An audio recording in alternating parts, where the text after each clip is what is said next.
Hey guys, tonight we're stepping into a city that's already holding its breath. The streets are quiet, not because it's still night, but because something in the air feels different. Above, the sky holds a strange heaviness, like a lid pressed down on a pot that's been boiling far too long.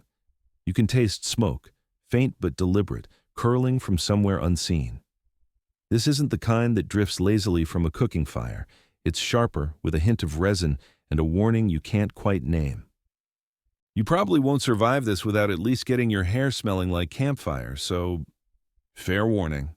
So before you get comfortable, take a moment to like the video and subscribe, but only if you genuinely enjoy what I do here. And while you're at it, tell me in the comments where you're watching from and what time it is for you right now.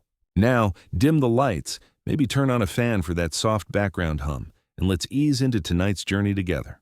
You open your door and step onto the cool stones of the street. The dawn hasn't broken yet, but the horizon's edge seems bruised, smudged with the kind of color that makes you wonder if the sun will rise the way it usually does. A dog trots past, tail low, glancing behind as if it knows something you don't. Dogs have a terrible habit of knowing exactly when to worry and never telling you why. Somewhere beyond the far rooftops, a column of pale haze leans toward the city. It isn't rushing, just arriving. The smell sharpens, tugging you toward the plaza. Along the way, you pass a small shrine. Flowers laid at its base look wilted, but not from neglect. They seem to have curled as if the air itself had scolded them. Fact: many Aztec cities maintained small corner shrines dedicated to local deities or ancestors, often tended by families or neighborhood groups. These were daily stops for offerings, prayers, and small rituals. A few neighbors stand at their thresholds, squinting at the same distant haze. One man mutters something about tlachinoli, a Nahuatl word for fire and water, often used in poetry to symbolize war or divine intervention. You can't tell if he's trying to be poetic or just nervous. Let's hope he's not the kind of neighbor who predicts doom before breakfast. As you move on, the streets bend inward, narrowing toward the marketplace. Normally, this early, you'd smell fresh maize dough and hear the scrape of grinding stones, but today, the air holds only that sharp tang of burning wood and something metallic.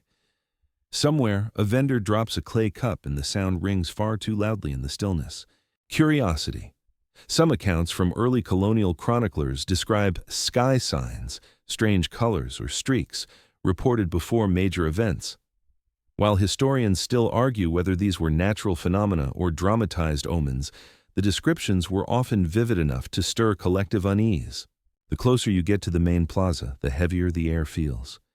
It's not suffocating, not yet, but it presses on your skin like the weight of a hand.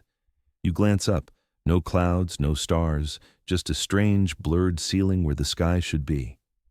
And beneath it, the faint flicker of something moving at the edge of sight. A pair of children dart past, barefoot and quick, chasing each other but never letting their game stray too far from the main path. You think about calling after them, warning them of something. But you don't have the words, and besides, they'd probably just laugh and run faster. You reach the wide steps of the plaza. At the far end, a small group of figures stand still, their silhouettes sharp against the strange light gathering in the east. You can't see their faces, but you know they're watching the same sky you are. And whatever they're waiting for, it hasn't arrived yet. Historians still argue whether moments like these, quiet, tense, almost frozen, were preludes to ritual, politics, or both. But right now, standing in that growing stillness, it feels like the city itself is holding its next breath hostage. You stand at the edge of the plaza, and the first threads of dawn have begun to pull apart the horizon. But it's not the gentle gold you expect. It's a strange, smoldering orange that seems to pulse as if it has its own heartbeat. The air feels warmer now, though no sunbeam has touched the stones under your feet. Ahead, the figures you saw earlier are moving toward the center of the square. They walk in unison, not hurried, each carrying bundles wrapped in cloth. You can hear the faint clink of ceramic and the softer rustle of herbs. One of them, a tall woman with a shawl pulled tightly around her shoulders, pauses to glance at you, as if measuring whether you belong here. Nothing like the feeling of being judged before sunrise to wake you up. Fact: In many pre-Columbian Mesoamerican cultures, dawn ceremonies were tied to agricultural cycles, often involving offerings of food, incense, and symbolic objects to ensure harmony between the human and divine worlds. These gatherings could happen in major temple complexes or even in central marketplaces. You follow the group at a respectful distance. They stop near the plaza's raised platform, where an older man is arranging small bowls in a semicircle. He sprinkles a powder into each one, and as the first spark takes, thin ribbons of fragrant smoke curl upward. The scent is sharp, sweet, and resinous. Copal, the sacred incense prized for its ability to carry prayers skyward. Curiosity. Some 16th century accounts claim that certain priests could read the shape of incense smoke, interpreting curls, splits, and sudden gusts as divine messages. Whether that was skill or showmanship is anyone's guess. The platform stones are warm under your fingertips when you rest a hand on them, not sun-warm, something deeper, like the heat stored from a fire earlier in the night. It hums faintly, almost as if the stone remembers. Above, the strange orange hue spreads, swallowing the last bits of gray. Birds wheel high overhead, their calls sharper than usual.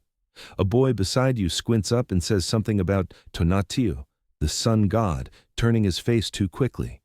You smile politely, though you're not entirely sure whether that's a good omen or not. A sudden hush rolls over the crowd. From the far side of the plaza, a figure in elaborate feathered headdress steps forward. The feathers catch the dim light, flickering between emerald and gold. The headdress rises high, heavy with quetzal plumes, swaying slightly as the wearer moves. The figure stops, lifts a hand, and the plaza waits.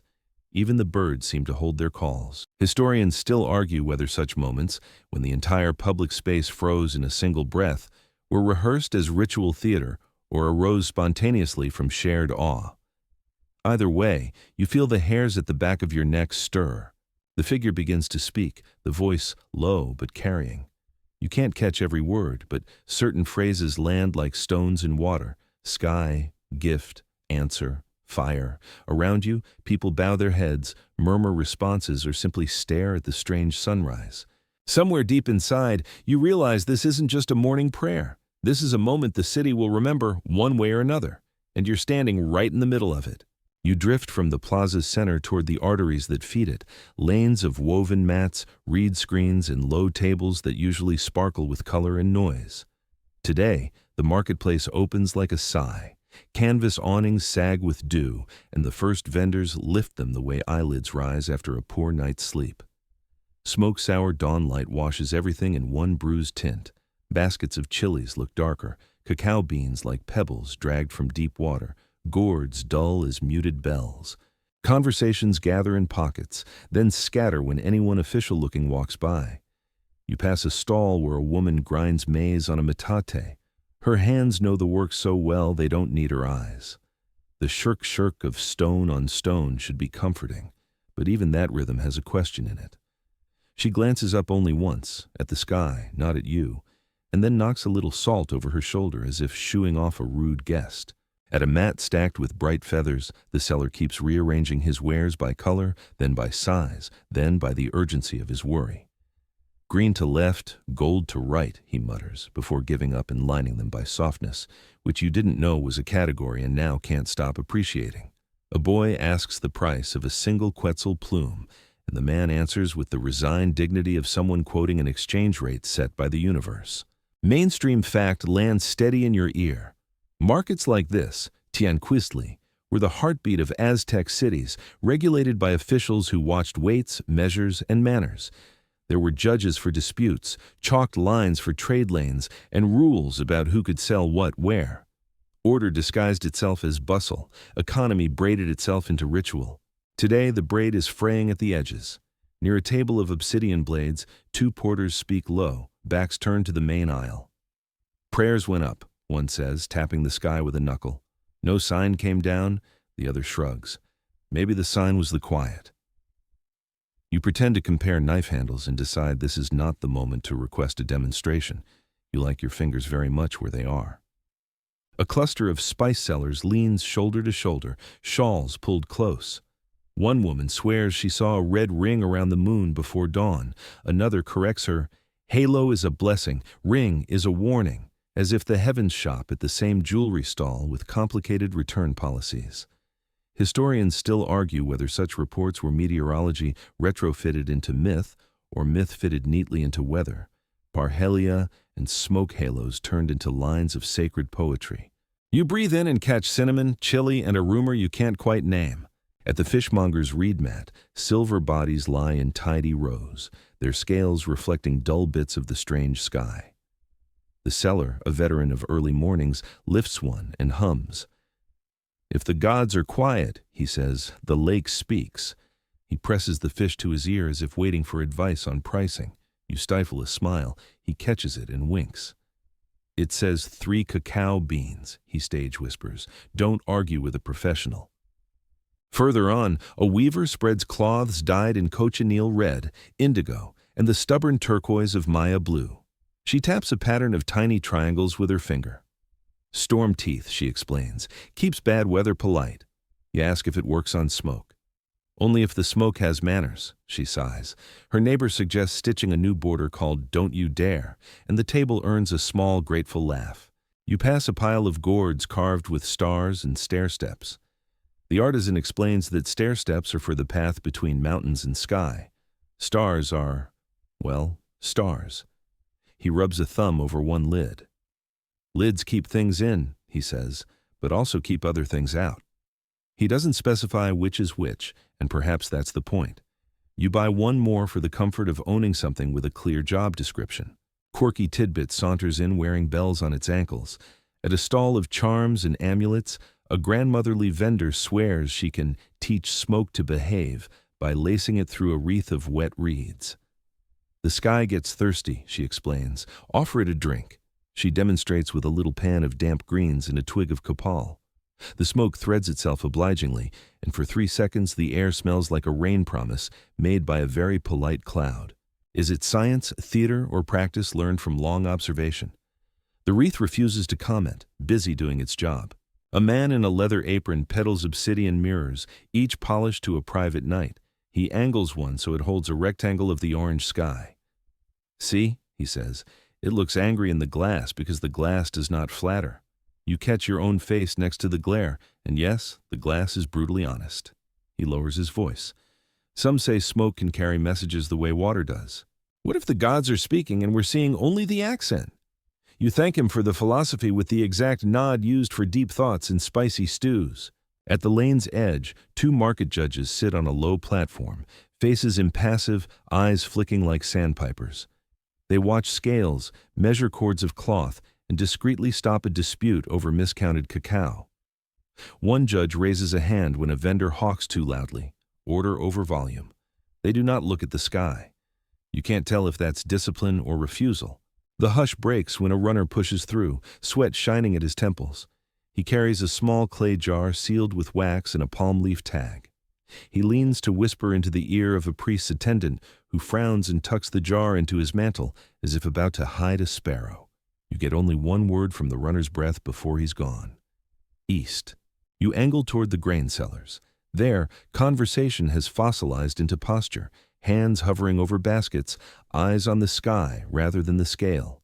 A mother counts tamales into a cloth, then adds a stealthy extra one to her child's bundle, the internationally recognized sign for we may need energy later. Your stomach agrees in principle, then remembers it already signed a contract with anxiety. A flute trills somewhere near the cloth dyer's vats, then falters, then rallies. The musician has evidently decided today needs a tune that starts uncertain and ends brave. A cluster of boys tries to match the melody with reed whistles. Their squeaks arrive like rubber ducks at a coronation. The melody, not quite triumphant, not quite sad, reminds you that sound knows how to hold a room even when certainty does not. You stop at a stall under a woven canopy where small paper banners, amital, hang in rows, cut with designs of raindrops, maize sprigs, and tiny flames. The banner cutter, hands stained with pigment, offers you one shaped like a cloud with feet. For quick weather, he says, it keeps moving. You ask if he has one for slow answers. He considers, then hands you a blank strip and a reed knife.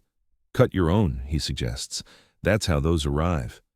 You accept the lesson disguised as merchandise. On the far side, a group of young porters has stopped pretending they're not nervous. "New fire," one whispers, and the phrase ripples through the sacks on their shoulders like a wind nobody ordered. The others shush him, because saying the name of a ritual out loud when it hasn't been announced is like telling a joke before the setup, rude and possibly unlucky. Historians still argue whether ordinary markets buzzed with accurate ritual news or just anxiety dressed up as insider knowledge. The porter's eyes say they don't care about footnotes, they just want the sky to blink. You catch sight of a familiar face, the feather seller with his attempts at order. He has surrendered to chaos and arranged his plumes in the shape of a small sun, a private offering to aesthetics. He sees you looking and shrugs. If the big sky needs help, the little sky will volunteer. It's half a joke, half a prayer, and it lands exactly where it needs to. At the market center, an older storyteller settles onto a folding stool and taps his cane against the ground. People drift closer, the way moths move to a trustworthy flame.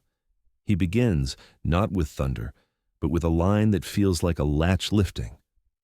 Once, when the gods didn't answer, the people learned to speak louder with fire. A few heads turn toward the plaza. Someone crosses themselves in the style of their own house. You feel the square tilt, not physically, but in attention. The market's ears all pivot east. A breeze threads the aisles and refuses to be categorized. Warm in one lane, cool in the next, as if the city were exhaling decisions at different temperatures. You glance up. The ceiling of smoke has thinned, and through it the sun pushes a smear of light you'd call hopeful if hope wore work clothes. The storyteller pauses, tastes the air like a chef, and nods to himself. "Well then," he says softly, "someone is cooking an omen." You set your palm on a basket rim, the weave firm under your hand, and realize the marketplace, for all its murmurs and half-jokes, is doing what it always does, trading, beans for cloth, shells for salt, fear for company. Above you, the strange orange tremor brightens. Ahead, drums at the plaza's edge test a pattern and stop, testing silence next. You look toward the temple district and feel the tug of a path that has chosen you. The merchant's whispers follow, not clinging but escorting, the way well-wishes ride the hem of a traveler's cloak. You adjust your breath to the drum you can't yet hear and step back into the lane that leads to the platform where answers, loud or quiet, tend to arrive with smoke on their sleeves. The temple steps rise ahead, each tier a deliberate negotiation between stone and sky. You join others on the climb, the hum of sandals on worn treads mixing with the slower percussion of heartbeats. The air smells of wet stone and copal, that resinous perfume that always seems halfway between earth and prayer. It clings to the back of your throat until you feel both grounded and unsteady, as though every inhale might decide your next thought. From this height, the city spreads like an intricate weave, plaza to market to lake, its threads held taut by canals and causeways. The lake shimmers, but its surface is mottled by shadows that move without wind, patches of darkness drifting like fish under glass. A boy beside you points. His father hushes him and touches a pendant at his neck. Not everyone wants to narrate what they see. The platform atop the stairs is less crowded than expected, perhaps because the priests have roped off the central altar. A shallow stone basin sits there, water still as polished obsidian. Above it, a square of sky framed by the temple's open roof shows only that orange-tinged smoke, pressing down like a poorly fitted lid. A single priest kneels beside the basin, head bent, lips moving. His voice doesn't carry, but the ripples that form on the water do.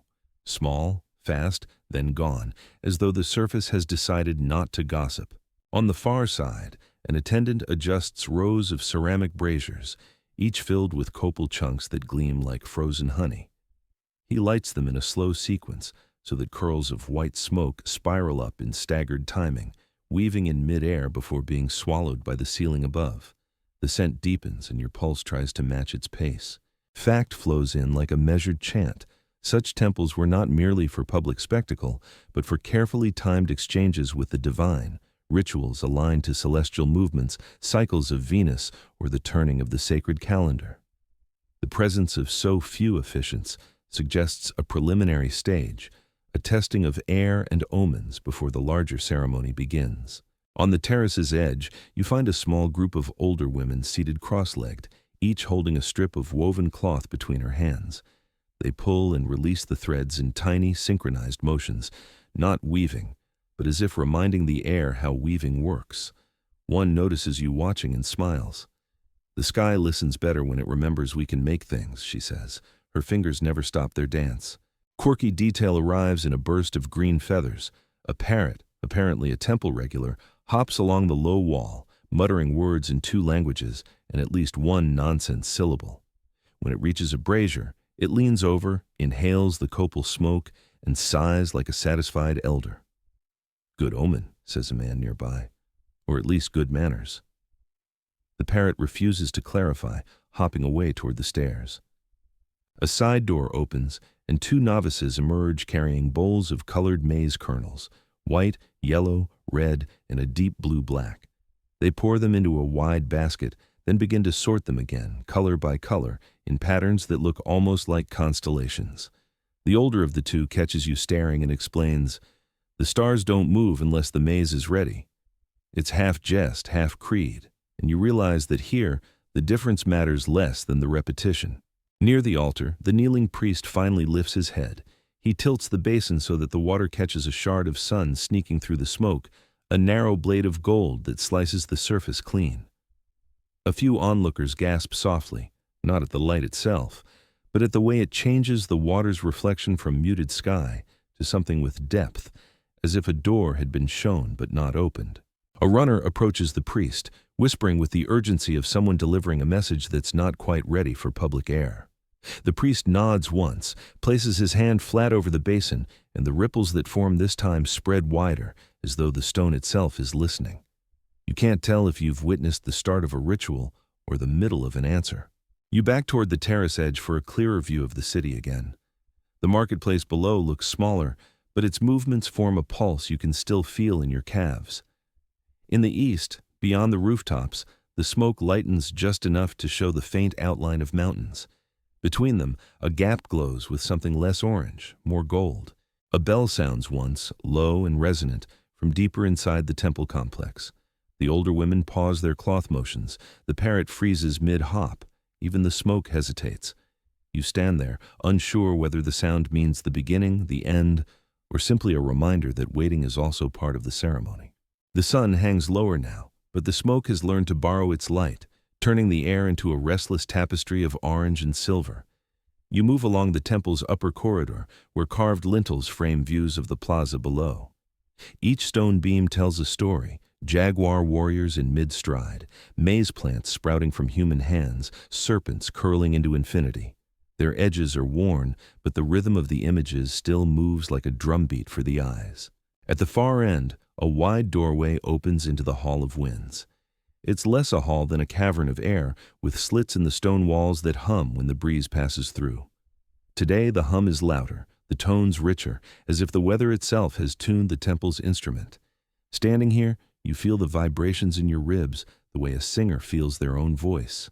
On a raised dais, 3 priests in cloaks, the color of storm clouds, are arranging feathers into fans: macaw red, quetzal green, heron white. One fan lies finished, a perfect circle of color.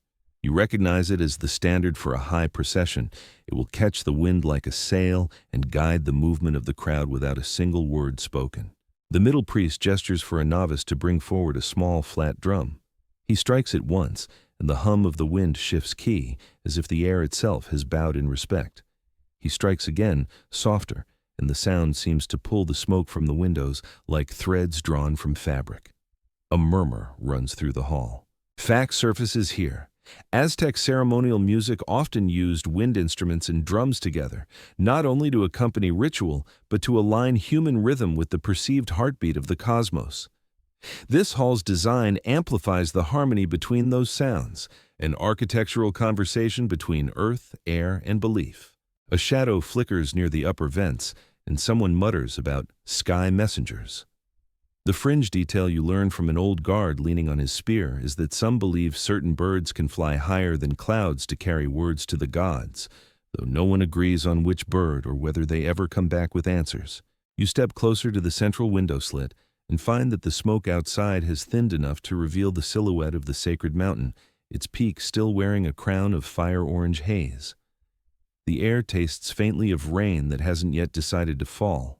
Behind you, a group of children giggle as a stray gust snatches one of the unfinished feather fans and sends it tumbling across the floor. The youngest priest dives to catch it, nearly colliding with a brazier in the process. He rights himself with a sheepish bow, holding the fan as though it's a rescued bird. The elder priest doesn't scold, just raises an eyebrow, the universal expression for, "Try that again and you'll be on cleaning duty until the next solstice." The hum of the hall shifts once more, deepening into a note that feels like it could roll you gently out the door.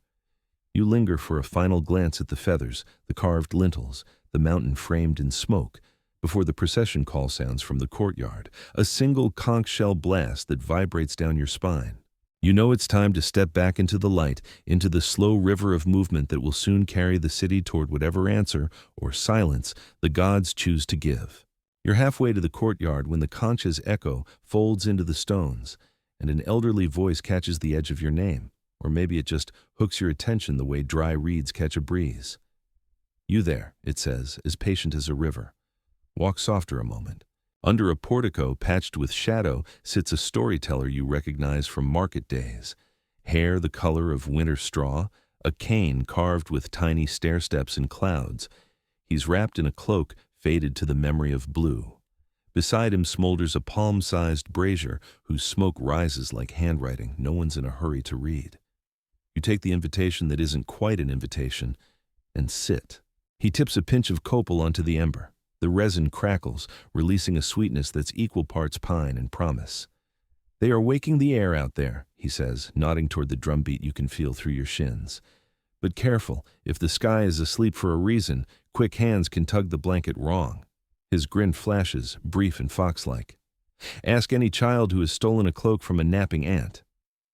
For a breath, you both listen to the temple complex stretching its voice. Drum, then silence, then drum again, the spaces between beats doing half the work. The elder adjusts the brazier so the smoke threads under the portico beam and exits in a slim line. "A rehearsal," he murmurs, "for larger smoke." He pats the step. You know the story they tell when answers go thin. Once the gods did not speak, and the people burned the sky so even quiet had to glow. You tilt your head. He nods. Not to scorch it, mind you, to color it, to make the day itself carry a question. He sets the cane across his knees. "There's an old ritual some whisper about, kin to the great one you've heard of, but hungrier." His eyes brighten. "The new fire. You know it?" You nod. The basic truth clear as a glyph. Every 52 years, when the two sacred calendars completed their cycle together, the Aztecs extinguished every hearth. Priests watched the Pleiades at the top of the sky. A new flame was kindled on a hill and carried by runners to relight a city, a mainstream fact hammered into stone and memory alike. Houses went dark to mend the world's thread, and then light streamed back like forgiveness. "This one," he says, tapping the cane, borrows that grammar but writes a louder sentence. They called it waking the sky. Not every generation used it, only when the signs lined up and patience wore through like old sandals. Fires on rooftops with resin thick as honey. Torches lifted on the causeways so the lake could read them twice, once above, once below. Hilltops answering hilltops with red crowns, until the horizon wrote itself in flame. You swallow, imagining heat that speaks. "To make the gods look? To make the city brave," he says. "If the heavens keep their counsel, the people keep each other." He leans in. Mind, it was no riot. It was choir. He taps the air in 4 slow beats. Braziers lit in order, drums kept the smoke walking, not running. Runners carried embers like polite thunder. He pinches the ember with tongs, turns it over, and the smoke deepens. "Quirky bit," he adds, as if spicing a stew. "Some elders swear a handful of chili tossed on coals teaches the sky to sting and blink, spicy smoke for sleepy stars." His eyes twinkle. "I do not recommend standing downwind unless you have very clean sinuses and no regrets." A novice jogs past the portico mouth, hears Chile and grins, then thinks better of it when the elder lifts one eyebrow. The national bird of disapproval in flight. You hide a smile. The drumbeat outside measures your laughter and allows a very small one. The storyteller strokes the cane's tiny stairs. "Listen, When the new fire crowned the hill of Huixactlan, the city kept still until the flame agreed to live. Then runners flew, and doorways drank light. His voice shifts to soft neutral, the way a teacher places a fact. Colonial-era accounts agree on this pattern. Hearths quenched, stars consulted, fire reborn, runners sent. But historians still argue whether lesser sky-waking nights ever massed so many little flames at once, or whether later tellers stitched a blanket from several old cloaks. He shrugs. Stories like warm shoulders? From the courtyard comes a new sound.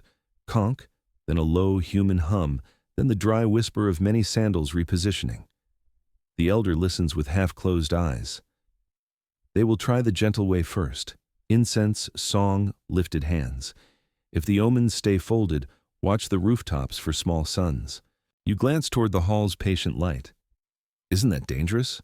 So is despair, he answers, not unkindly. Also badly stacked firewood. His mouth quirks again.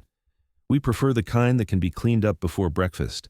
He scoops a pinch of ash and draws a quick spiral on the step between you. Rule 1. Don't light every corner. The sky needs places to rest its eyes. Rule 2. Rivers of fire, not lakes. Lines that guide, not floods that brag. Rule 3. Borrow the wind. If it drifts west, burn east so smoke meets itself and chooses to dance instead of sulk.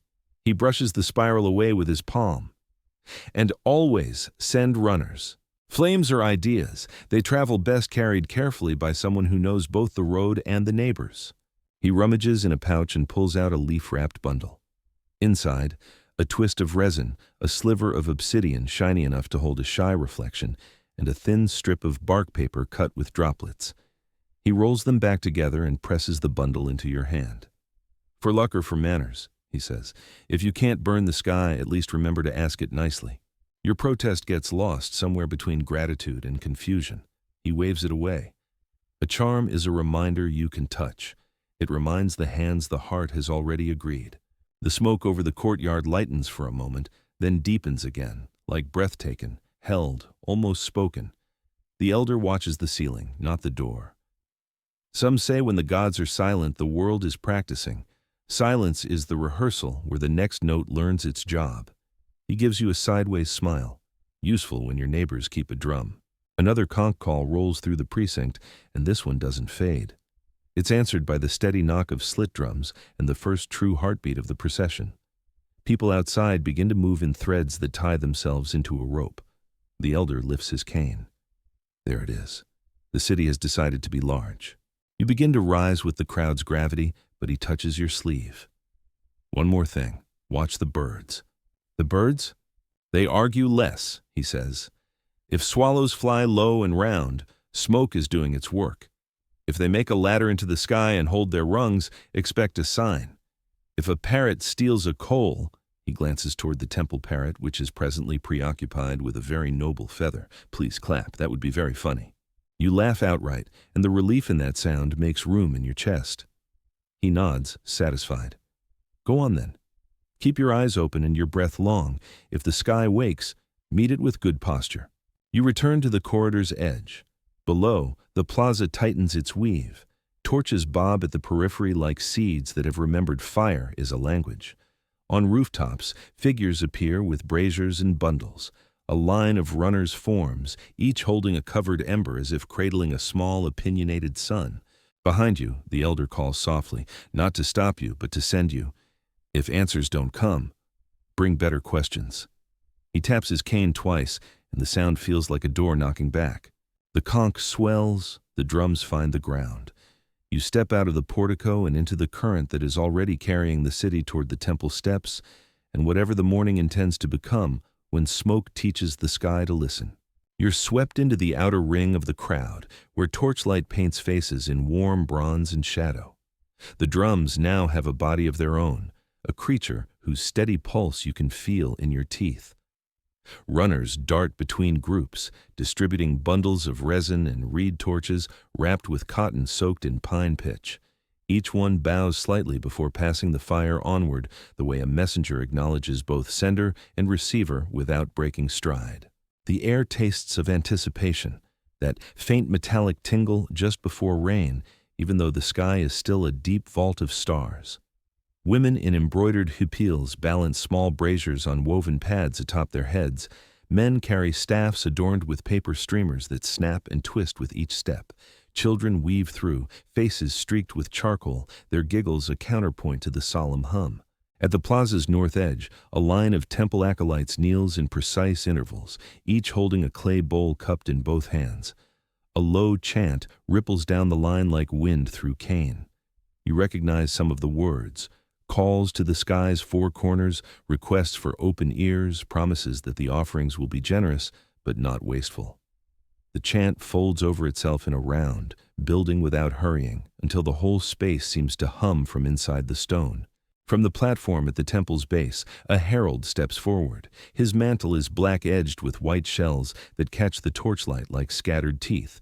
His voice carries easily over the crowd. We light not in anger, but in longing. We burn not to wound, but to call. The statement is followed by a sharp blast from a conch, answered by another across the plaza, then another from the rooftops, until the sound loops back like a question returning for an answer. The first ceremonial torch is brought forth, a long shaft wrapped in maguey fiber and tipped with a resin-soaked bundle the size of a man's fist. The flame is coaxed from a brazier fed with copal and pine. The moment the torch takes, the crowd exhales in one long note, not quite cheer, not quite sigh. Historians record that the ignition sequence in such rites was often staggered. One torch to mark the moment, others lit in spirals outward so the light seemed to bloom instead of explode. You watch that bloom now, a torch lit here, then there, each new flame shaking out its gold, each answered by cheers from its own cluster of neighbors. Above the plaza, rooftops begin to glow. Some fires are in simple clay bowls, others flare in shallow metal trays set upon tripods, the smoke curling in thin, deliberate lines. The runners have split into streams, each carrying embers along a different causeway, so the city's far edges will see their own fires rise at nearly the same breath. Your senses catch odd details in the midst of spectacle, the smell of damp earth where someone spilled a water jar, the sudden hush of a baby startled by the drums, followed by the low hum of the mother's song, the gleam of obsidian knife edges tucked into ceremonial belts, more symbol now than threat. A girl beside you, perhaps 12, hair braided with red thread, tilts her chin skyward. "They'll see it," she whispers. You ask who. "The ones who forgot," she says, as if that's enough explanation. And perhaps it is. Somewhere near the temple steps, the herald calls out again. The sky sleeps when we forget our own faces. Tonight, we remember. His words thread through the crowd like smoke, and you feel them settle somewhere under your ribs. From this vantage, the city seems to inhale fire. The long lines of runners keep coming, each carrying a flicker that will join the pattern being stitched across the rooftops and hills. If you squint, you can almost see it, the embroidery of light, the deliberate weave meant to catch a god's wandering eye. And over it all, the drums keep time, never rushing, never faltering, as if the heartbeat of the city has decided to be heard for as long as it takes. You shift closer to the temple's base, where the air thickens with heat. The firelight makes the carved serpent heads seem to move, their stone eyes glinting like they know secrets you'll never hear. Runners now carry torches not just to rooftops, but to giant wicker frameworks in the plaza's corners, skeletal shapes waiting to be fed flame. Each form is bound in layers of dry reed and paper, painted with symbols that shimmer faintly under the torchlight. When the first is lit, the fire curls upward with a sound like fabric tearing. The crowd gasps as the framework reveals its shape, a jaguar mid-leap, paws outstretched, its belly glowing like a second sun. Sparks drift upward, disappearing into the black canopy overhead. You smell burning copal mixed with the faint sweetness of agave fiber. A fact you've read before slips into focus, that in Aztec festival fires, artisans often hid colored mineral powders inside the structures so the flames would flash green or blue at certain moments. Now, as if on cue, the jaguar's eyes flare a startling emerald, and the crowd murmurs approval. Somewhere behind you, a man mutters a blessing in a voice that sounds older than his body. From the western edge, another structure ignites, an eagle with wings outstretched, each feather tipped with a wick. As the fire climbs the wings, the heat pushes against your cheeks, and you instinctively lean back. The drums adapt their rhythm, low and steady, matching the slow unfurling of light. Not everyone agrees on the meaning of these burnings. Historians still argue whether the fires were messages to the gods or symbolic reminders to the people themselves, a way to rekindle communal identity in times of fear. A fringe theory even suggests they acted as vast city-wide beacons, guiding returning traders or allies through night travel. Amid the solemnity, humor still flickers. A child near the front waves a half-eaten roasted corn cob like it's an offering, only to get a gentle nudge from his grandmother. A dog darts into the circle of light, chasing sparks until it's scooped up by a laughing group of dancers. And one elderly man calls out to the eagle figure, "Don't fly too close to the moon, you'll scare her," earning a ripple of chuckles. The herald's voice rises again over the noise.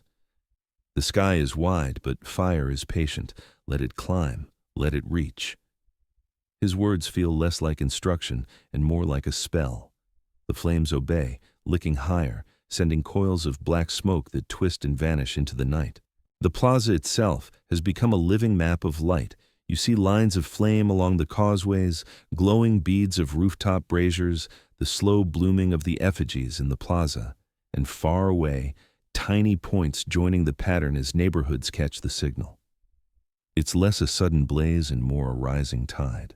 The heat is constant now, brushing against your skin no matter which way you turn.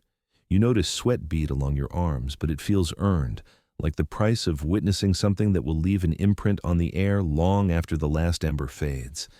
Somewhere deep inside, you suspect the gods aren't the only ones being called tonight. You slip into the current that peels away from the plaza like a bright river seeking its banks. Runners space themselves at steady intervals. Between them move families with clay braziers, youths with reed torches, and elders carrying little baskets of resin like lunch for a very hungry sky. The drums stay behind, a heartbeat you can still feel in your ribs, but out here the sound thins to sandals, soft singing, and the quick breath of flames learning their lines. Streets narrow, then widen, then turn so sharply the torchlight folds around corners like cloth. Heat rolls off walls just long enough to bend the shadows, so doorways seem to bow as you pass. Paper banners strung high across the lane wake and ripple, their cut-out raindrops and maize sprigs blinking in orange. Somewhere above, a pot lid clinks. A cat decides fire is interesting, but not that interesting, and withdraws with dignity. At the first neighborhood square, the procession pauses. A pair of women kneel to coax a new brazier from a sleeping coal. They work like midwives, patient and exact. A twist of cotton, a flake of copal, a breath the length of a short song. When the flame steps out, small and serious, everyone nearby breathes a thank you can feel on your forearms. The women grin at each other, the universal expression for, "We did that." A practical truth holds the moment steady. In great rites like the Aztec New Fire, runners carried the renewed flame from a central ignition to relight the city's hearths. Households waited with dark rooms and ready tinder. The details shift with time and place, but the grammar stays. Light begins, then travels, then belongs. Tonight's path borrows that grammar and writes in bold. You fall in beside a boy whose job is to keep reed torches fed from a pouch of resin pellets. He tosses one to a torch head, and it brightens with a cheerful pop. They get hungry, he tells you, solemn as a scribe. His friend behind him adds, like uncles, and both of them swallow grins as if they've made mischief on the record. You adjust your own smile to the neighborhood setting. Warm, not loud. A side lane opens onto a canal. The procession spills onto the stone edge, and for a minute the fire doubles. Above and below, torches paint twin ladders into the water. A canoe slides close, its prow carved like a serpent nosing the dark. The boatman lifts a clay bowl to catch an ember, tips his chin in thanks, and paddles out so Chinampa Gardens will receive their share. You watch the ember's orange kiss flower in the bowl like a sunrise with good manners. Past a row of workshops, men in leather aprons stand with their tools folded in clean bundles. Obsidian workers by the green glint on the ground, feather workers by the bright bits clinging to their sleeves. They each light a small cup on their threshold. Shop altars with simple grammar. Thank you for hands, keep them steady. One artisan, hair stuck up like a surprised quail, squints into his cup and says, "Behave," to the flame. It does. When in doubt, talk to your tools. The street climbs. At each corner someone stands ready with a bowl of water and a branch of greenery. Flames lean toward the branch as it passes and come away smelling slightly leafed, less eager to sprint. "We borrow the wind's leash," a grandmother says, handing the branch to a girl who can barely lift it. The girl drags it with fierce concentration, a gardener to fire. A quirky whisper floats down the line from an uncle with opinions. On special nights, if chili is thrown on coals in just the right moment, stars will blink awake. You almost ask for a demonstration, but the people around him stage cough downwind, and he tucks the pouch away with the shame of a magician scolded by safety regulations. The rumor persists. Your sinuses vote no. You pass a small shrine inset at shoulder height, its little goddess wearing soot freckles with unbothered poise. A woman taps the stone, then presses her brow to it. "We'll keep the light until you can," she murmurs. The line moves again. Historians still argue whether these neighborhood acts were centrally coordinated or rose from street-by-street intuition, state ritual braided with household devotion. But walking here, the debate feels like arguing tides while standing in a river. A shout runs softly forward. "Bridge!" The crowd funnels onto a low arch where the canal narrows. Torches tilt away from the reed thatch, and hands lift banners to keep them from nibbling the flames. From under the bridge comes a cooler breath that makes the heat feel like intention rather than accident. In the water's glossy black, you see your own torch hand multiplied, a small army of you with better posture. At the far bank, 3 boys attempt a solemn chant and drift into something suspiciously like a round. A woman behind them sings the actual melody, and they recover with the dramatic relief of apprentices who have been rescued on the record. You give them the kind of applause that makes no sound and means everything. Mainland causeway ahead. The procession stretches long as a thought that won't fit in one sentence. The lake licks light from the line and returns it with interest. For a few breaths, the city looks like it has decided to learn calligraphy and write its name on water.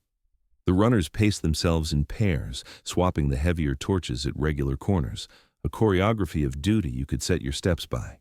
From a rooftop, an elderly man calls down, "Go on then. Wake them gently." He receives a chorus of "We are" and one clear "We're trying" that wins laughter he didn't plan for and loves anyway. A paper banner comes loose and flutters like a very festive moth. A nearby child snatches it mid-air with the instincts of a short, effective eagle. The crowd rewards her with a cheer edited to neighborhood volume. The line detours through a square where a ball court sleeps under the strange sky. Torches rake the painted rings with light. Shadows climb stairs they didn't build.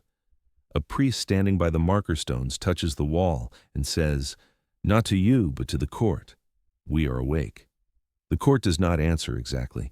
It holds the quiet, like water holds an image, and that's an answer you learn to accept. A factual note in your pocket straightens itself. Causeways linked Tenochtitlan to the mainland, their length patrolled and maintained. Processions, religious and civic, use these roads to stitch city and hinterland into one garment. Tonight, the stitching shows, gold thread on dark cloth. On a quieter street, someone has placed small clay lamps along the base of a wall, 6 in a row, then a polite gap, then 6 more. The architectural equivalent of a wink. A kid tries to count them, gets to 24, and declares loudly, "A number with opinions." His mother agrees, which seems safer than correcting math in front of an audience. You swing past a neighborhood patio where a tiny orchestra of flutes and a turtle shell drum takes over the beat. The drummer's face is all concentration. The flutes sound like wind with manners. The flame line slows, listens, and then matches the tempo as if fire had ankles. It is difficult not to clap. You allow yourself 2 finger taps against your own wrist. The sky does not object. A man with a tray of atole appears like a kindly miracle, pressing warm cups into hands. You sip. It tastes like corn, thinking brave thoughts. He announces, "Free for torch carriers," then eyes your unlit hand and adds, "And for those who look useful." You accept on behalf of your expression. Another canal, narrower, with chinampa plots crouched like dark islands.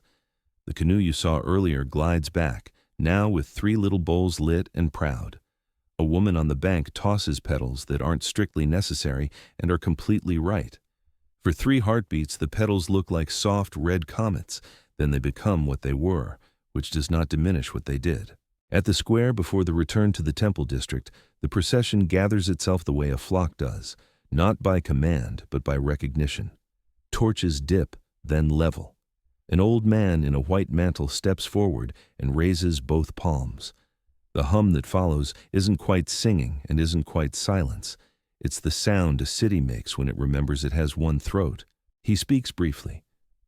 We have carried light to corners that forgot they had corners. We return to the high stone so the high stone can see what we have done. He bows not to the temple but to the people, then to the water, then to the road. The order feels intentional and pleasing, like a well-packed basket. Before the line turns, a small, fringe bit of theater. A swallow dives and loops above the flames, sketching a quick ladder of air. Sign, someone whispers. Practice, says someone else. Historians still argue whether birds were read as omens during such nights or merely appreciated for being better at sky than we are. The swallow, uninterviewed, writes one last rung and zips toward the lake. You retrace the last stretch toward the plaza, now glowing like a hearth that learned to be a horizon. Torches lift higher, part fatigue, part pride, and as you pass under a row of banners, one catches your shoulder and gently pats you as if to say, "Good job, human." You accept the compliment from decorated paper without argument. The temple steps rise again, this time with light climbing them at your pace. Somewhere above, a deeper glow is beginning, a promise that the summit will not keep modest. You feel the drums recommit, fuller now, and the crowd's feet edit themselves to the beat.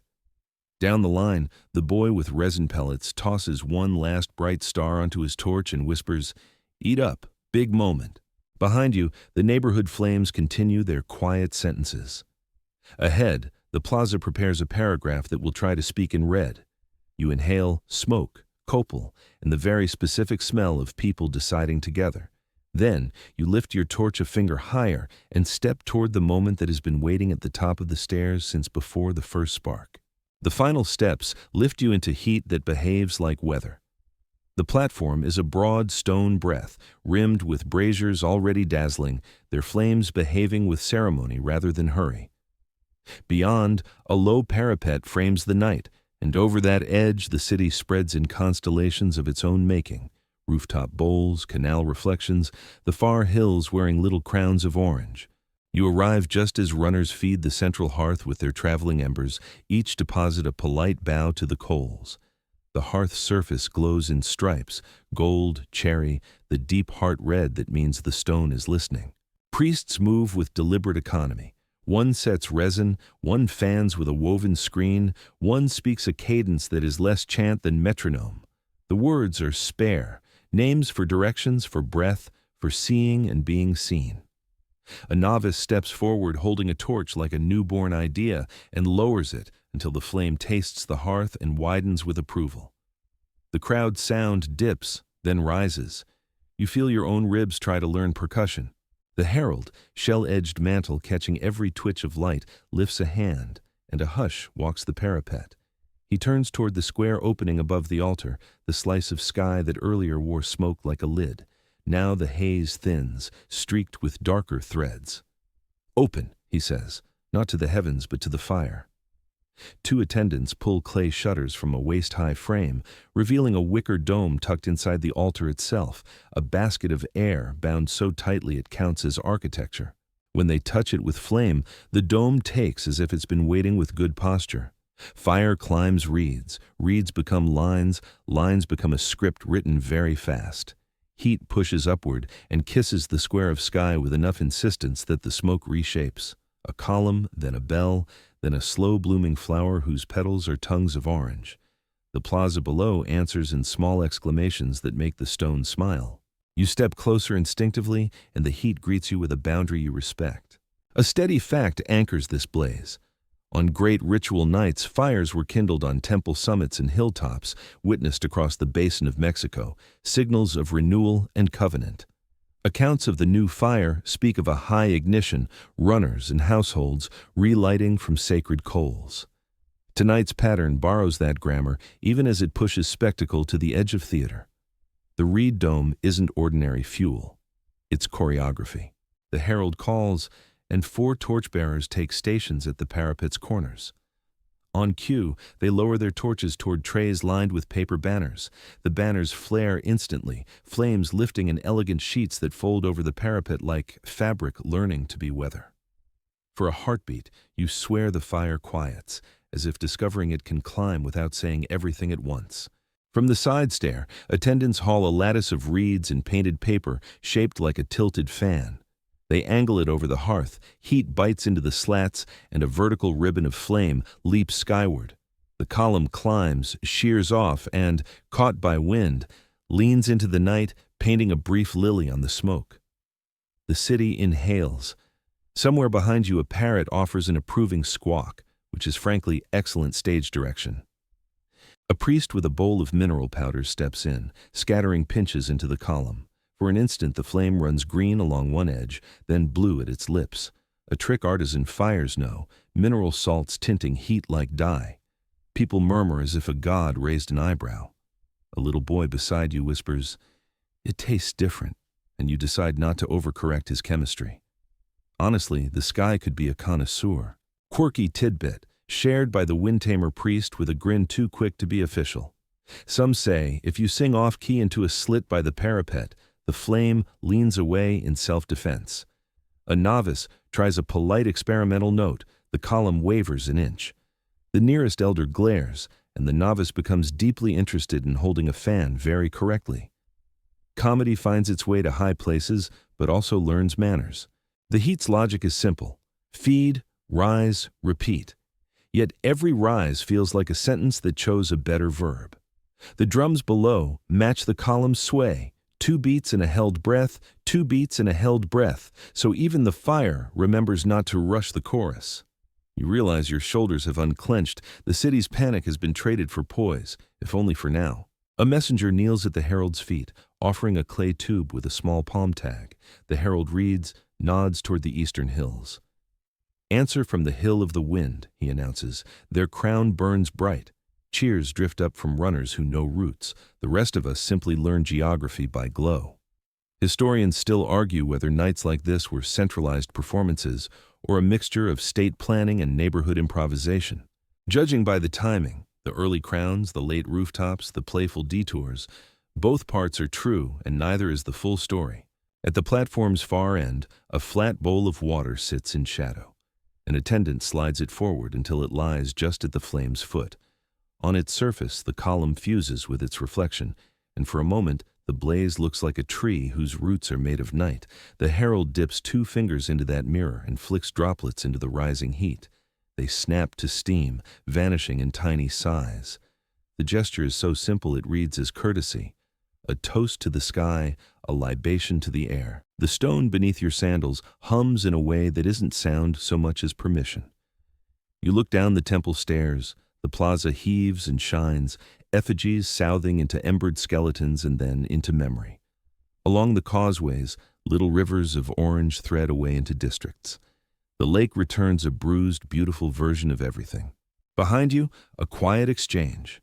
A priest offers the herald a clay cup. He sips, grimaces, passes it to an attendant who smiles. Either it's very strong cacao or extraordinarily devout atoll. You glance at your neighbor and whisper, "Temple grade?" She nods solemnly. "The kind that keeps you polite all night." You make a face that says you appreciate religion's commitment to caffeine. A lull opens. A breath as usable as any tool, so the herald uses it. "If the gods answer," he says, "we will listen. If they do not, we will listen to one another." The line lands like a chord that resolves and refuses to end. A woman near the parapet lifts a small bundle of cut paper, blue for water, red for heat, white for the breath between, and feeds it to the tray. The papers burn in attentive little tongues as if eager to be translated. The column shivers. For a heartbeat it strengthens, bulking from stove to pillar to something nearer bell tower. Then, a slip of wind steals the top, peeling it into a banner that unrolls toward the lake. The crowd's sound follows that banner like thread through a needle. You feel the city widen inside your chest. A fact returns to note the hour. On the great new fire, households extinguished every flame so the world could be rewoven from one spark. Tonight, the opposite grammar hums, thousands of flames speaking in chorus, a fugue for reassurance. The symmetry is not strict, the intent rhymes. At the parapet, an attendant tips a basin of petals into the heat. They lift as a sudden flock, carbonizing mid-flight, small black birds that exist for exactly the length of a gasp. A child claps once before realizing applause isn't standard liturgy. The priest beside him gifts him a wink, then points to the water bowl. "Look there," he whispers. In the reflection, the column seems taller than the real, as if the mirror is ambition's accomplice. Your fringe morsel arrives tucked in the corner of gossip. A temple guard says old builders set caches of turtle shell and thin copper bells under summit stones to sweeten resonance. When the fire roared right, the platform itself answered softly like a purr. Whether it's architecture or excellent rumor, you can almost hear a feline hum underfoot. You do not share this with the parrot. The blaze settles into long lines, patient now, a lighthouse instead of a sparkler. Runners kneel along the edge, bowls ready to be reseated with coals when the herald signals the dispersal back through the crowd. You feel the mechanics under the magic, embers as logistics, trays as timetables, wind as a very opinionated supervisor. Somewhere, a novice misjudges a fan stroke and singes an eyebrow. His friend pats the air above his face, an entirely useless but very supportive gesture. You edit your smile to pastoral. Then, without warning, without command, the drums drop out. For a span of heartbeats, the only sound is fire, and it is not noise. It is intention made weather. People inhale together and hold it. The column narrows, lengthens, steadies like a spine choosing to stand taller. A squall of sparks lifts and resolves into a slender red thread that points due east. It hangs there, a stitched arrow on night. You glance to the horizon. Clouds are quilting themselves into a pale seam. No answer yet, not from stars or winds, only this made brightness behaving with dignity. And yet the plaza does not sag. The hush turns into something muscular, waiting with a job to do. The herald bows his head. "We keep the blaze," he says softly, almost conversational. "We keep each other." He raises his hand, and the runners lean in with their bowls. Coals are portioned, lids settled, instructions whispered. The dispersal will be careful, then broad. Fire will go walking again, this time thinner, later stubborn. You take a step back from the parapet and find a spot where the heat becomes story rather than weather. Your skin cools just enough to notice the breeze moving on its own errands. Below, the eagle effigy leans into ember. Somewhere a dog, greatly impressed with itself, refuses to settle. A grandmother tucks a sleeping child's hand around a cup of atoll to keep it warm. The city remains 1,000 small courtesies stitched to a giant glowing sentence. The column climbs once more, as if to reaffirm its spine, then returns to steady. You let your shoulders mirror it. Up, align, breathe. If the gods are looking, they will see flame. If they are not, your neighbors will. The stairwell coils downward in the temple's gut, away from the wind and into a pocket where air is warmer than thought. Here the fire is neither column nor crown, but a disciplined companion, contained in low clay bowls that line the walls like sentries. The bowls' edges have been thickened with years of refiring, each carrying a ridge of soot that no washing will remove. Their light is softer than ceremony, more like the way dawn stains the inside of your eyelids before you open them. Two attendants work in tandem, feeding each bowl with slivers of resin and curls of dry fiber. Their movements are quiet, timed to each other's breath. When one drops a pinch of copal, the other fans the smoke so it spirals upward instead of sprawling. The scent threads itself into your clothes without asking.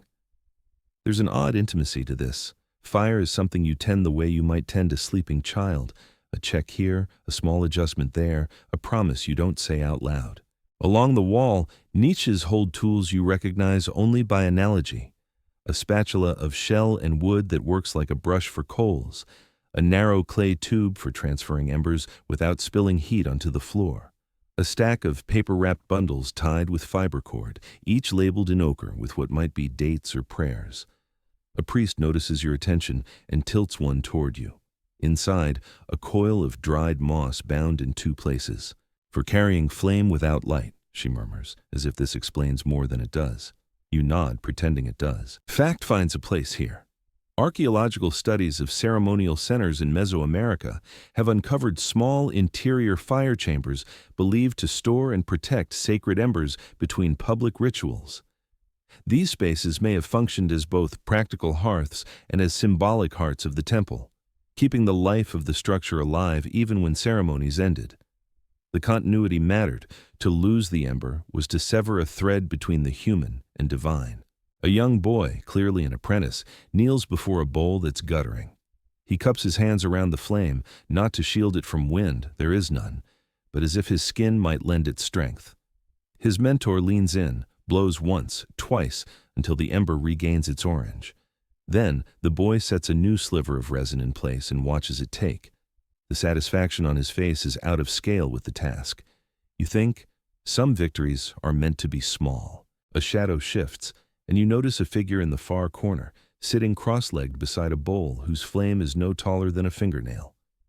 She is older than most here, hair bound high with a strip of red cloth. She holds a bundle of unlit tapers, one end resting on her knee. Every so often she lights one from the bowl, lets it burn just long enough to blacken the tip, then snuffs it between two fingers. The charred ends go back into the bundle. "Memory sticks," she says without looking up. "They remember how to catch. You file that under temple physics, which overlaps generously with poetry. From the floor above, you hear the muffled thump of drums and the occasional cheer. Down here, the rhythm changes. It's the scrape of resin on clay, the sigh of fibers catching, the low conversations about how dry the air feels tonight, whether the wind will rise before morning, who has the next shift. This is the labor under the spectacle, the keeping that allows the showing." Quirky morsel drifts in from a pair of attendants debating in hushed tones. Apparently, the bowls have personalities. Some are jealous and won't share flame easily. Others wander and need their coals repositioned. A particularly squat bowl is called the judge because it only burns clean if its fuel is laid in a perfect cross. You find yourself glancing at it, half expecting it to frown. In one niche, a small window opens to the outside, just wide enough for a hand to pass through. A runner's hand appears now, holding a shallow cup with a single coal. One of the attendants takes it, swaps in a fresh ember from the nearest bowl, and hands it back without a word. Somewhere beyond the wall, that ember will begin another journey, perhaps to a household shrine, perhaps to a watchtower. The exchange is fast, precise, and without ceremony, which somehow makes it feel more ceremonial. You walk the line of bowls, each a small sun in its own orbit. The clay radiates enough warmth to lean toward, but not enough to scorch. In the flicker, the soot rings cast shadows that make the walls look ribbed, as if you're inside something alive. The thought isn't entirely metaphor. If the temple is a body, this is its steady pulse. A final fact settles in. These embers are the insurance against the sky's silence. If no sign comes tonight, the city will still have heat to relight its lamps, its kitchens, its altars. The gods may not answer, but the bowls will. You can see why people would trust them. A bowl doesn't care who speaks to it, it only asks to be fed. Near the stair, a girl no older than 12 stands holding a taper just above one of the bowls, letting it drink heat until the tip glows. She catches your eye, smiles shyly, then blows it out. "For later," she says, and tucks it into a cloth at her waist. You nod, understanding more than you did when you entered. The steps wait, curving back toward the night above, but you stay one breath longer, letting the ember light edit your face into something calmer. You step back into the open air, the temple's inner warmth fading behind you like the last exhale of a sleeping hearth. The night feels sharper now, as if the altitude itself is inhaling. Overhead, the sky is a taut fabric of dark, embroidered with constellations that no longer feel decorative. They feel deliberate. You've read somewhere that Aztec astronomers could track the cycles of Venus with uncanny precision, marking its heliacal rising like a neighbor's daily walk. Tonight, that planet hangs low, trembling in the haze as if weighing whether to stay. The plaza below has shifted.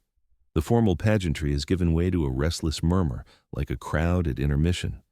Vendors with reed trays weave between clusters of people, offering tamales wrapped in steaming corn husks and a drink so thick with cacao it glistens under torchlight. You accept a cup out of curiosity, only to realize it's bitter enough to make your teeth retreat. The vendor grins. Apparently, this is a feature, not a flaw.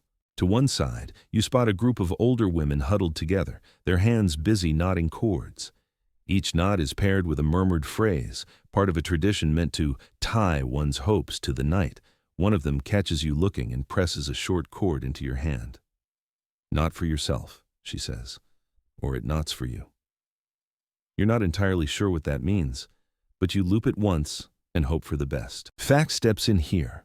Ethnographic parallels and some archaeological findings suggest that during major celestial events, communities in Mesoamerica engaged in both collective and personal acts of ritual binding, sometimes literal, sometimes symbolic, to fix desired outcomes in place until the gods or the skies responded. These weren't just superstitions. They were strategies for negotiating uncertainty in a volatile world. A sudden ripple moves through the crowd. Eyes tilt upward. You follow their gaze and catch it, a band of thin clouds sliding across the moon, smudging its edges. The change is subtle, but in the way people murmur, you can tell it means more here. A man beside you mutters something about the blanket being pulled, another says, or tucked in. Historians still argue whether such celestial shifts were read as omens of favor or warning, but tonight the ambiguity seems to hold its own weight. In the plaza's center, musicians gather, their instruments arranged like a scatter of tools awaiting their task. The tepanastli drums sit ready, their slits carved in shapes of serpents and suns. A few musicians tap out tentative rhythms, testing the night's resonance. You notice a quirk in their tuning. One drummer leans close to the other's instrument, humming into it until he's satisfied it answers correctly. Apparently, wood and hide have moods too. The air changes again. Not colder, not warmer, but fuller. Torches flare slightly as if drawing breath. People start drifting toward the temple's broad steps, not in a rush, but in the slow, synchronized flow of a tide. You find yourself caught in it, moving without deciding to move. The cord in your hand has tightened somehow, the knot warmer than your fingers. Light humor surfaces as you pass a young boy trying to balance 3 cacao cups on a reed plate. One wobbles, and a bystander catches it mid-tilt. The boy gasps, bows, and offers the rescuer the very cup she saved. She takes it without hesitation. Perhaps that's how drinks find their true owners. A side path veers off toward the temple's base, where a small group clusters around a low fire pit. Here, the flame is not ceremonial, but functional. Cooks turning maize dough discs until their edges crisp. One man sprinkles something fragrant over them, claiming it's a gift from the gods. When pressed, he admits it's ground pumpkin seed. Divinity, it turns out, is sometimes a matter of seasoning. Above, the clouds have begun to thicken, their edges glowing faintly from the moon beyond. The plaza's torches seem smaller in response, but their collective light keeps the space from tipping into full darkness. You wonder if that's the point. Small fires holding their own against an indifferent sky. The musicians begin again, this time without hesitation. Drums speak in layered pulses, rattles add the hiss of imagined rain. A conch shell's low moan stitches the elements together.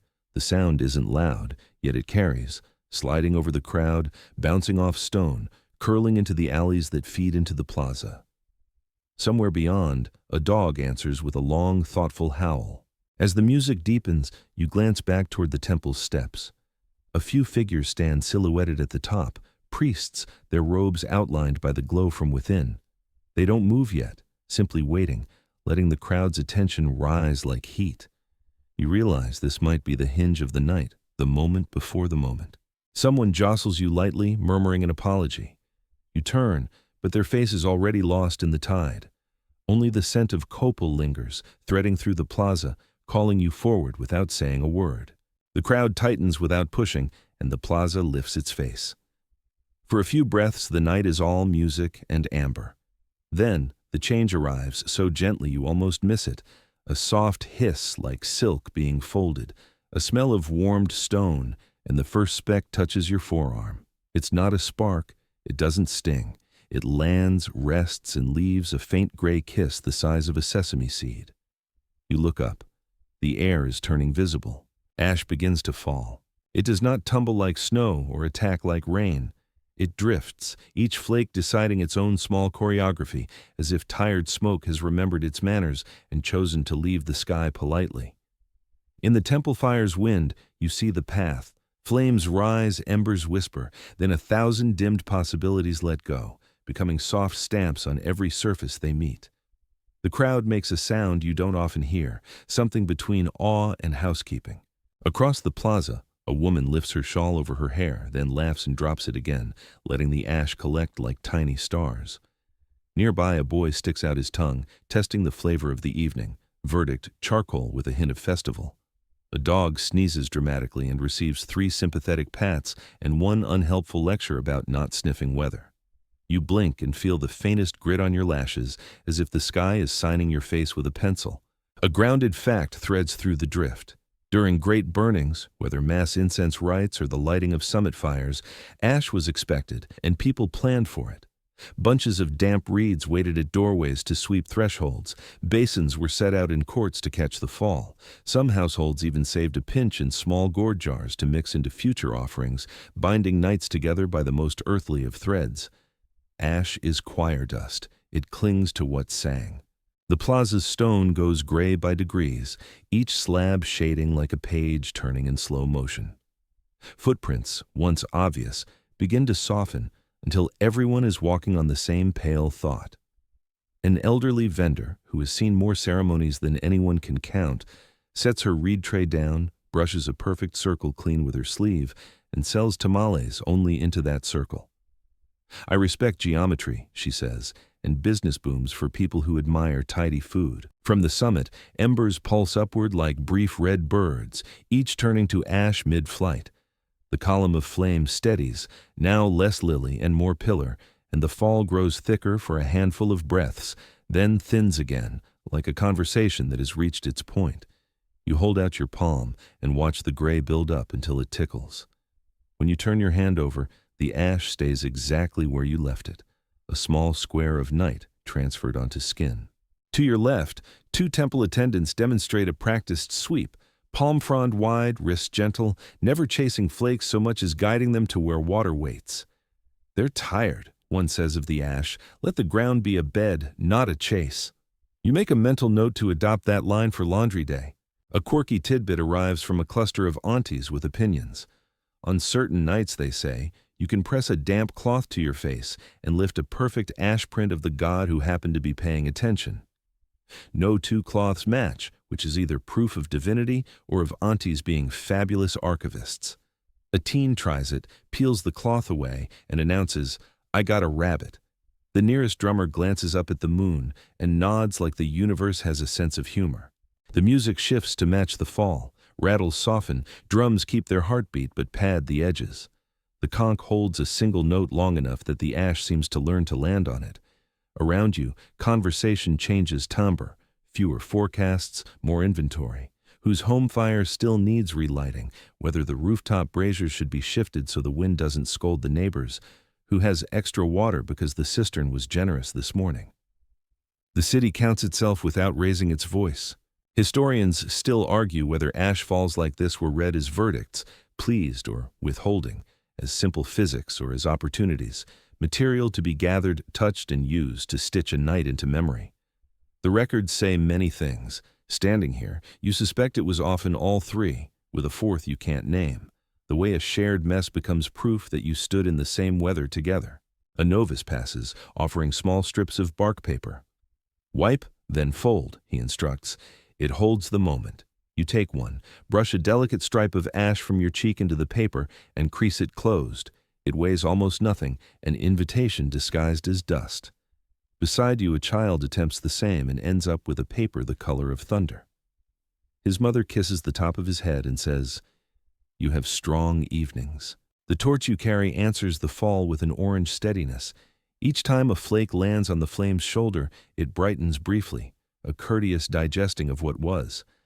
The resin boy from earlier flits by and tosses one pellet with the solemnity of a priest feeding a legend. "They get sleepy with ash," he says, "like uncles after stews." You assure him the torch looks very alert and receive a grin he probably learned from a star. A priest at the parapet tips a bowl of petals into the column again. This time, the petals blacken swiftly and add their soft bodies to the drift. A hand catches a still warm petal and presses it into a small clay book, the kind with pages of thin sherds strung on cord. "Tonight's line," the owner whispers, and closes it with a thumb like punctuation. You step aside to let runners pass. Their bowls now carry not only coals but a fine layer of ash, dark over bright over dark. One pauses long enough to tap a finger into the gray and touch his forehead. Another taps his heart. A woman taps the rim of her bowl, and the ash there answers with a tiny cloud that raises no alarm, just a greeting, like chalk on old stone. A fact holds steady even as everything blurs. Copal resin, the night's constant perfume, does not burn to nothing. It leaves behind glossy coins of carbonized incense at the pan's edges, little black suns you can pry up whole. In some households, those coins live on shelves, saved as protection. In others, they become pigment, ground, and mixed with oil. The line between art and leftover is thinner than ash on a wrist. Down the steps, the eagle effigy has yielded to ember and then to memory, its outline now suggested only by the way ash gathers where heat used to insist. People are already telling the story of what it was as if it happened decades ago. That is how a city keeps warm on cold mornings, fire first, then words. Jokes keep pace with reverence. A vendor announces, "Limited edition gray tortillas," and flashes a grin broad enough to absolve itself. A guard looks down at his ash-spotted tunic and declares himself fashion-forward in anxious weather. A child pretends to tiptoe so as not to wake the very sleepy ground. The plaza proves with micro-laughter, the kind that respects both the hour and the ashes on everyone's shoulders. You tilt your head back again. The fall thins, pauses, resumes. Not finished, just careful. Beyond the drifting gray, clouds are thinking in pale seams. No thunder, no omen you would write in stone, just this steady confession from the air. We burned, we shared, we transformed, we refused to vanish. A hand touches your sleeve. The storyteller from the portico has worked his way up the steps with the stubborn grace of old reeds. His hair and shoulders wear ash like metals. He gestures outward with his cane. "Look," he says, "how the sky writes us onto ourselves." He rubs his thumb and forefinger together and nods at the grain of gray there. We are not empty-handed. You stand very still and let the flecks finish decorating your forearms. The plaza is quieter now, the drums choosing restraint, the voices downshifting to register that is mostly breath. Somewhere a last ember cracks, somewhere a baby sighs the universal I am negotiating with bedtime. The air tastes faintly of smoke and something almost sweet, the way a cooled hearth still holds the memory of a meal. If a sign comes later, a wind, a light, a bird with suspiciously perfect timing, people will point and say, "There, that was it." But if it doesn't, this ash is already an answer. A shared koan pressed onto skin and stone. The city doesn't need to interpret it to keep it. You brush your hands together once, not to clean them, but to feel the gray speak in soft grit. Then, you place your palm on the warm parapet, leave a smudge that will fade by morning, and decide it counts as a signature. Dawn arrives without trumpet or verdict, just a slow rinsing of color that doesn't quite reach the ground. The plaza wears a thin charcoal shawl. Every step you take leaves a soft crescent in the ash, then tries to erase itself. People move with early morning voices, the kind that understand the difference between quiet and silence. A woman sweeps her doorstep with a wet reed broom, steering the gray into a neat river that flows toward a waiting basin. The water turns the color of old tea. She nods at the efficiency like a craftsman pleased with his chisel. You pass the eagle's former perch. Only a low glitter of charcoal beads marks where wings once burned. Two boys crouch to sort the beads by size, their hands careful and proud. "For good luck," one explains, as if the phrase has a precise unit of measurement. The other adds, "and for marbles," which the luck accepts with a faint shrug. Overhead, the sky is a clean blue in rehearsal, not quite ready for an audience. On a bench, a vendor counts tamale leaves with ash-dusted fingers, then laughs at her own inventory. "Today the seasoning is atmospheric," she announces. A customer raises an eyebrow. "Is that extra?" "No," she sighs. "It's complimentary."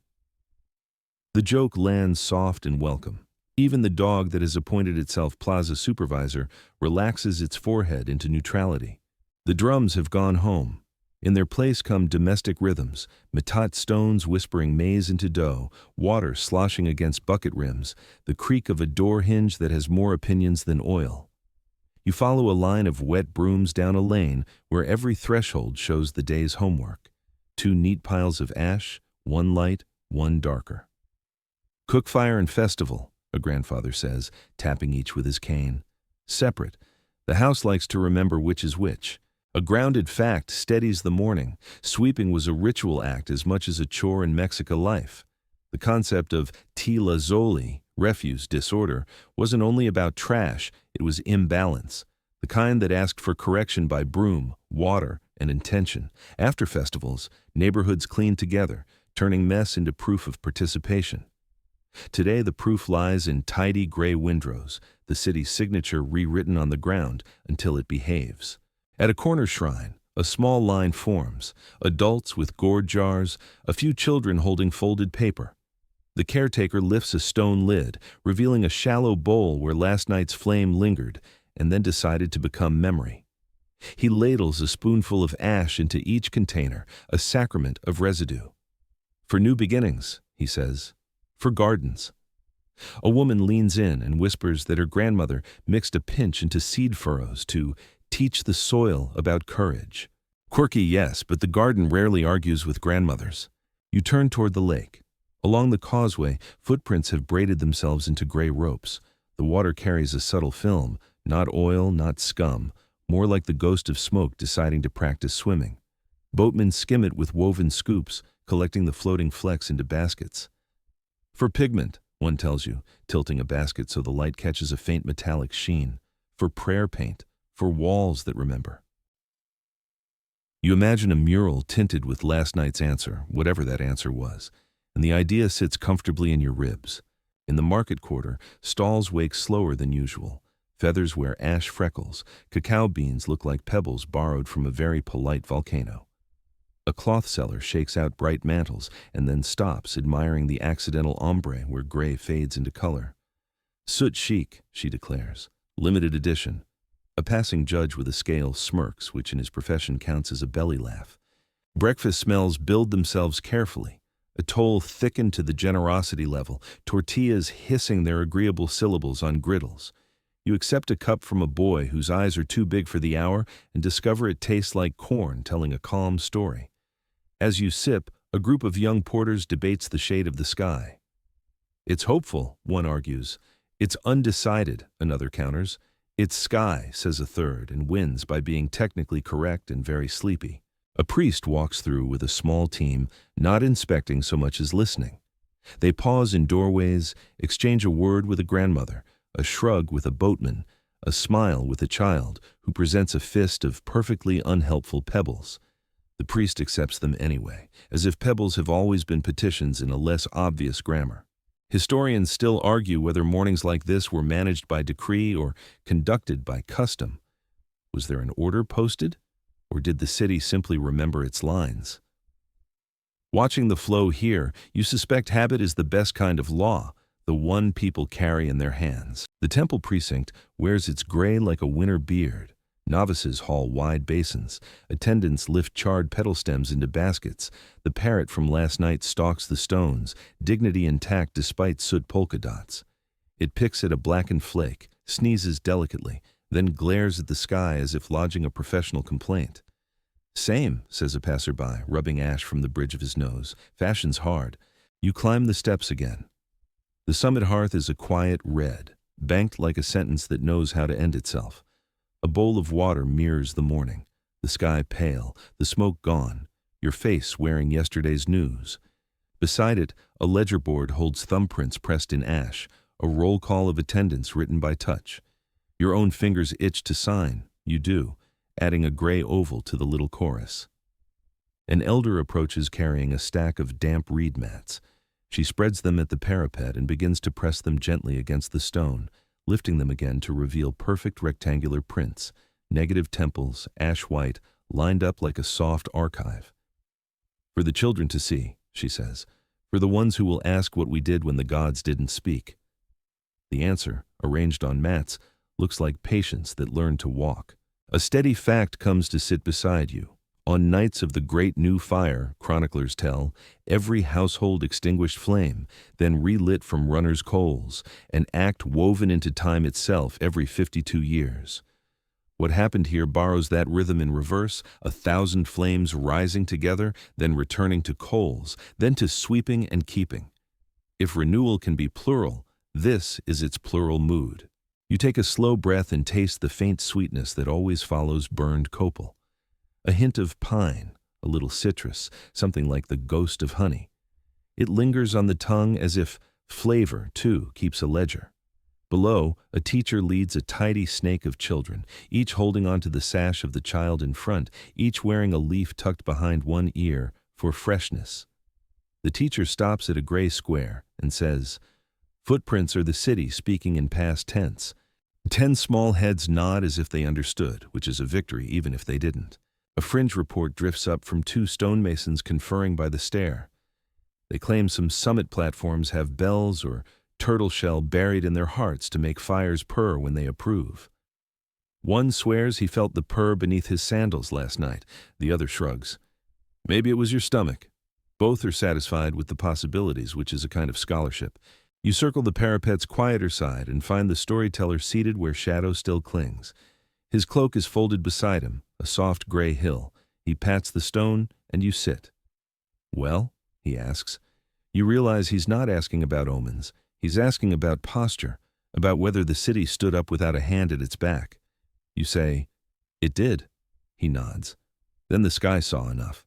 He points with his cane toward the lake, where little lines of smoke rise from chinampa hearths restarting the day.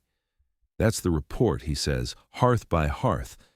He looks pleased, like a craftsman whose work survived a long winter. If the gods want detail, they can come down and sweep. A runner arrives, breath steady, bowl covered.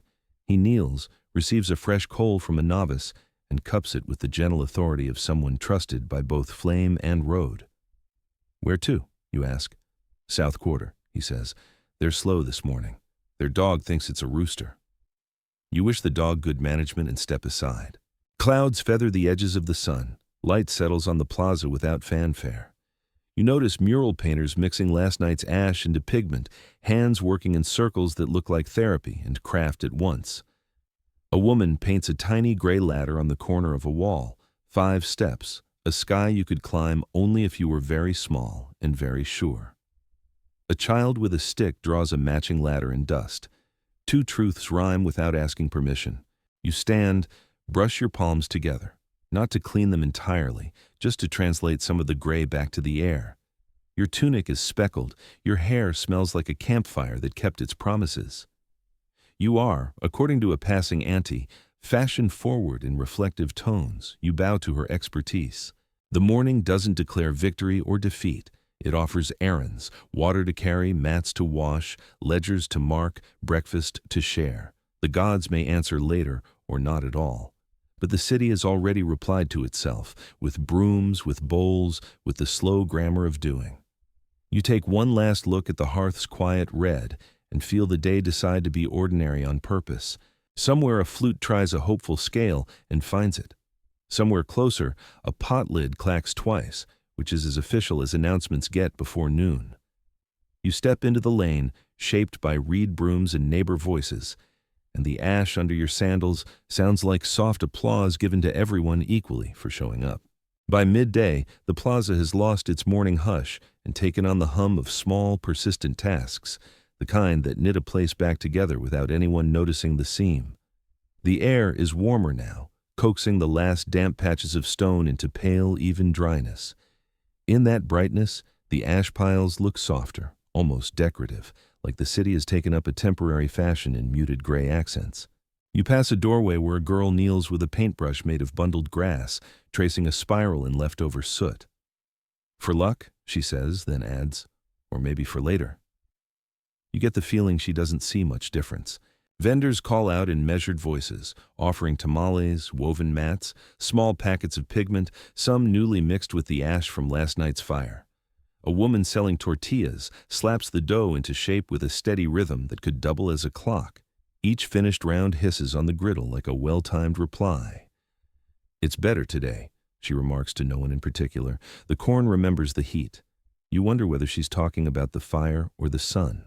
Down by the canal, boatmen ferry baskets of reeds, crates of maize, and a few passengers who carry the unmistakable look of people returning from family they don't often visit. The water wears a skin of shifting silver. Every so often a flake of ash drifts across it like a thought too light to sink. Children lean over the edge to scoop them up with gourds, laughing when they catch one intact. A boy tells his friend that if you catch exactly 7 flakes in a day, the lake will remember your name. His friend looks skeptical, but keeps counting. In the shade of a jacaranda tree, an old mason chips at a block of volcanic stone. Each strike sends up a faint puff of gray, and for a moment it's hard to tell if it's the stone speaking or a memory of last night's smoke. He pauses to sip atole, then runs his hand over the half-formed carving. "Everything's softer after a burning," he says. "Even the rock listens." The thought hangs in the air, unclaimed by certainty but too fitting to dismiss. You make your way back toward the temple precinct, where novices are now scrubbing the last traces of soot from the steps. Their buckets smell faintly of copal resin, as though the scent is meant to stay even after the stains are gone. A young acolyte hums a tune, half prayer, half work song, and the rhythm pulls the brushes along the stone in perfect unison. It's as if the cleaning itself has become a kind of offering. A few paces away, the storyteller from the night before is seated again, this time surrounded by a different circle of listeners. His voice drapes itself over the midday bustle, speaking of an old year when the sky answered with a sudden rain, just as the fire reached its height. "We thought it meant approval," he says with a shrug, "but it could have been laughter." The listeners nod, not in agreement, but in that shared space where a story is too good to test. Somewhere beyond the market, the faint beat of a drum begins, slow, deliberate, nothing like last night's fever. It sounds more like a heartbeat meant to be overheard. You follow it to a courtyard where women are pounding maize in great stone mortars. Each strike is perfectly timed, the drum a polite metronome for the work. When the song shifts, so do their strokes, weaving labor and music into something that doesn't need an audience to be complete. A hawk circles above, its shadow gliding over rooftops and stalls. For an instant, it passes over you, and you feel the brief, cool weight of its outline. Someone nearby murmurs that hawks carry the day's news to the hills. If so, you hope today's message is about the sweep of brooms, the rhythm of hands, and the quiet ways a city decides to keep going. The gods have not spoken, or perhaps they have and everyone simply knows how to listen without words. Either way, the work continues, measured, patient, and unwilling to wait for permission. The rhythm of the city's breath slows with the angle of the sun. Shadows stretch like lazy cats across the plaza, and the sounds that filled the air earlier dissolve into softer notes, the creak of wooden shutters, the low splash of a paddle in the canal, the distant coo of a pigeon settling for the night. You find yourself walking without purpose now, letting the stone beneath your feet lead wherever it wants. Past the jacaranda tree, the petals have fallen into lilac constellations, little maps no one will ever follow. The marketplace, once alive with calls and laughter, has folded itself into quiet corners. A few merchants linger, their goods wrapped neatly in cloth, as if even the fabric knows it's time to rest.